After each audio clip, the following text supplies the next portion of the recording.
جی بالکل، رحیم یار خان میں قومی شاہراہ کو بلاک کر پاکستان تحریک انصاف کے کارکنان نے احتجاجی مظاہرہ کرتے ہوئے روڈز کو بلاک کر دیا۔ قومی شاہراہ کو بلاک کر احتجاجی مظاہرہ کیا گیا۔ احتجاجی مظاہرے میں شامل ہونے والے پاکستان تحریک انصاف کے کارکنان نے موقف اختیار کیا کہ امپورٹڈ حکومت کو نہیں مانتے۔ پاکستان تحریک انصاف کے چیئرمین عمران خان پر جو وزیرآباد میں حملہ کیا گیا اس کی پرزور مذمت کرتے ہیں اور اس کی منصفانہ ایف آئی آر کا اندراج نہ ہو سکا، جس کی وجہ سے انصاف کے تقاضے پورے نہیں ہو سکیں گے۔ عمران خان کی درخواست پر ایف آئی آر کا اندراج کیا جانا تھا، لیکن افسوس کے وفاقی حکومت کی مداخلت پر ایف آئی آر کا اندراج میرٹ پر نہیں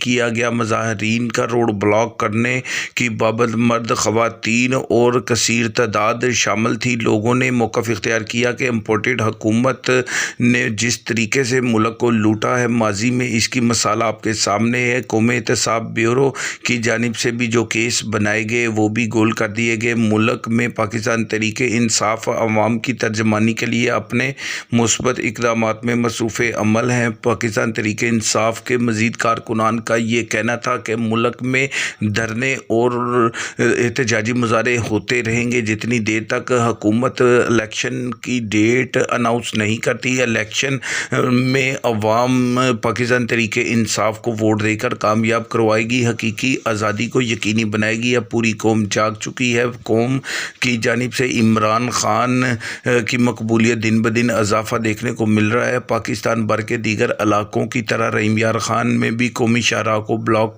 کر احتجاجی مظاہرہ کیا گیا۔ احتجاجی مظاہرے کے دوران ٹائروں کو بھی آگ لگا کر جلائی گئی۔ دونوں طرف سے روڈز کو بلاک کر دیا گیا اور پاکستان تحریک انصاف زندہ باد کے نعرے لگائے گئے اور امپورٹڈ حکومت کے خلاف لوگ کھڑے ہو چکے ہیں۔ لوگوں کا یہ کہنا ہے کہ یہ حکومت بہتر طریقے سے ملک نہیں چلا رہی۔ دوسری طرف دیکھیں تو احتجاجوں کی وجہ سے ملک میں تمام تر لوگ شدید پریشان نظر آتے ہیں۔ ایمبولینسز پھنس رہی ہیں، لوگ کی زندگی مفلوج ہو کر رہ گئی ہے، لوگوں کی آمد و رفت میں کافی کمی دیکھنے کو ملتی ہے۔ لوگ تحریک انصاف کے ان احتجاجوں کی وجہ سے اپنے کام سے ریلیٹڈ بھی اقدامات سے مفلوج ہو کر رہ گئے ہیں۔ ایک طرف دو پارٹیوں کی لڑائی ہے تو دوسری طرف ملک میں غربت کا بھی ایک بڑا مسئلہ ہے۔ ملک میں لوگ شدید پریشان ہیں۔ لوگوں کا غربت